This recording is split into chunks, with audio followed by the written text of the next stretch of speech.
palincesto es un texto que se escribe sobre otro texto.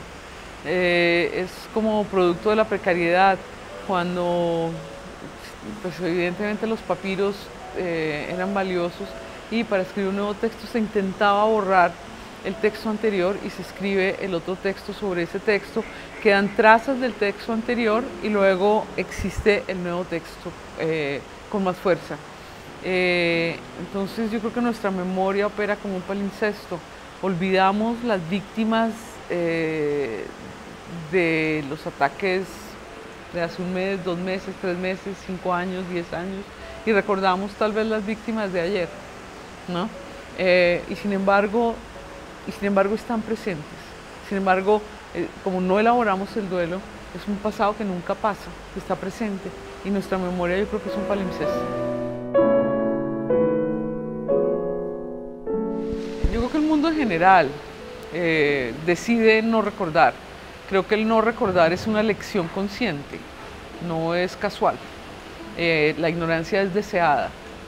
La ignorancia nos permite el lujo de no reconocer la precariedad de las vidas que estamos abandonando a su suerte. Entonces, eso ocurre, obviamente, en el mundo occidental, que es más afluente, pues se tendrían, digamos, los recursos, el tiempo, las condiciones para recordar, que en otros países, en medio de una guerra civil o una situación de violencia extrema, sería más difícil conseguir ese tiempo para recordar. La vida es precaria, toda la vida, todo ser es vulnerable.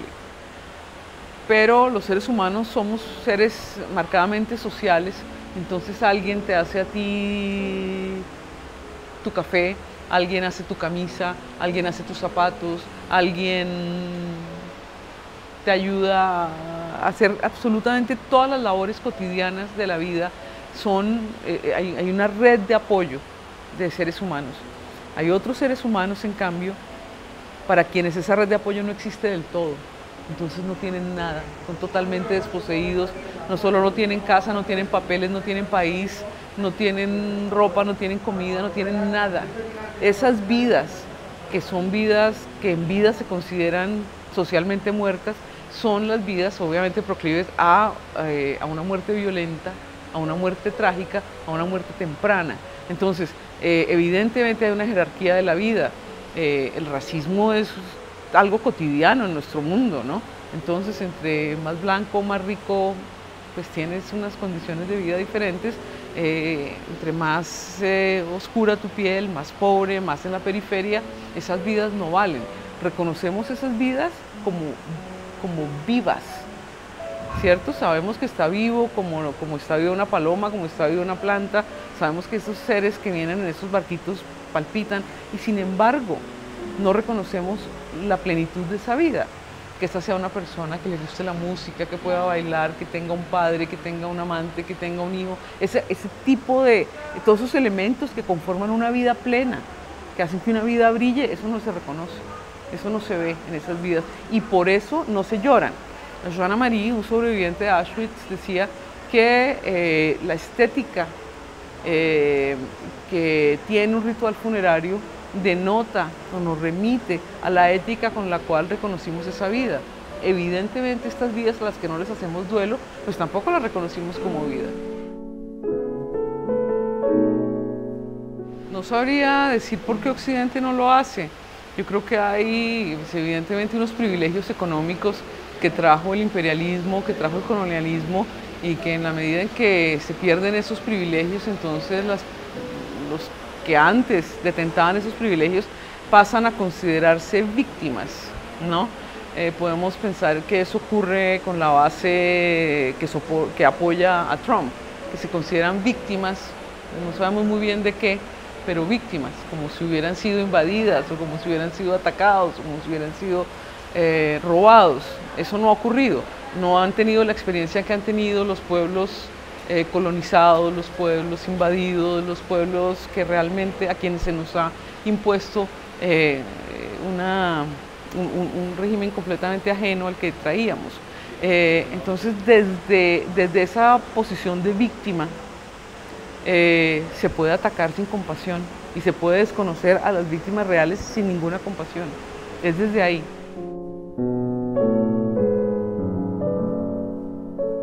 Yo llevo trabajando el racismo durante muchísimos años, ha sido uno de los temas que más me interesan, y en particular el racismo en temas de migración. Sorprende ver cómo el migrante se considera el vector de todos los males, de las enfermedades, de la pobreza, de la inseguridad, de todo se le achaca y en ningún momento se reconoce ningún valor positivo a esas vidas. No traen nada, no apoyan no se reconoce que apoyen a un sistema de seguridad social, no se reconoce ningún valor, no se reconoce que ejerzan labores que nadie más haría. Limpiar los servicios, empacar comida en congeladores, todo este tipo de trabajo inhumano que nadie más haría. Entonces a ellos no se les reconoce nunca eso.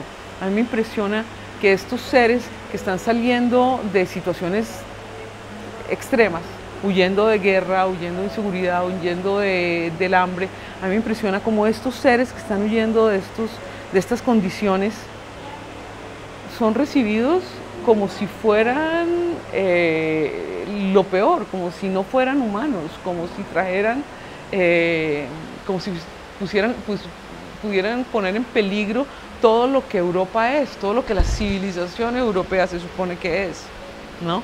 Son seres realmente indefensos. Yo creo que si tú y yo nos encontráramos en la situación que se encuentra una persona en la República Centroafricana, también saldríamos y buscaríamos una vida mejor, ¿no?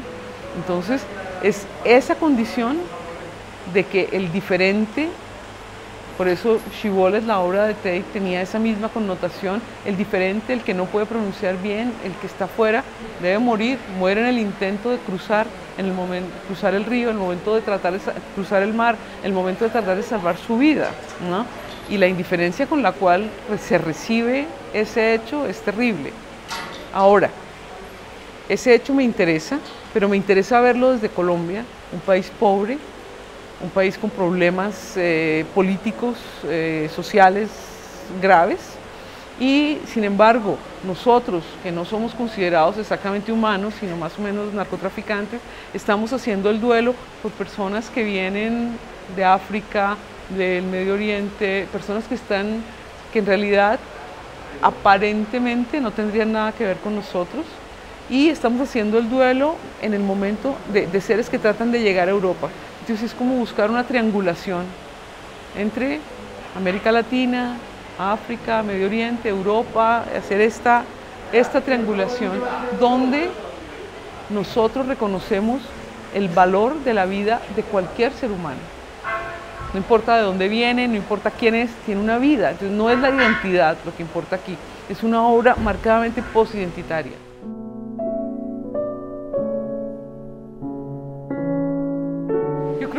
Yo creo que sí, el mundo es marcadamente racista, clasista, sexista, machista. Entonces sin duda, claro, sin duda se siente, sin duda eso marca las relaciones, y es desde ahí desde donde a mí me interesa trabajar, y es de ahí de donde yo tomo la fuerza, ¿no?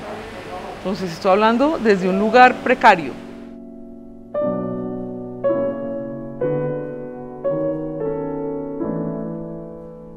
Yo no tendría nada que decir.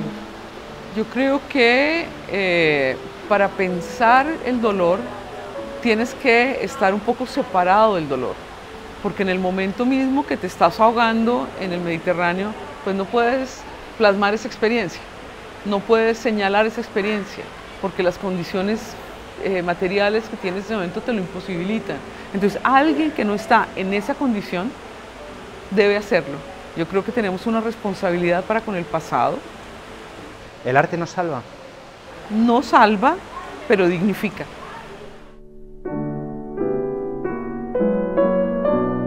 Yo hago la obra pensando en las víctimas.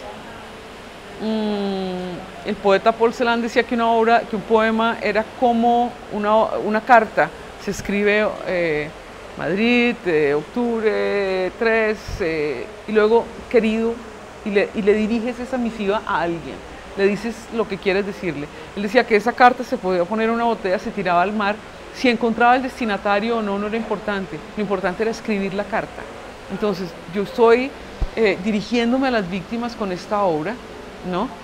Y el espectador vendrá y encontrará en una obra silenciosa, casi invisible, lo cual le abre un espacio muy amplio para pensar, si desea pensar, y si le entregara un momento de contemplación silenciosa, si se lograra una comunión con esa vida perdida, sería maravilloso, pero eso yo casi que ni me atrevo a desearlo, es lo que el espectador a bien tenga a dar.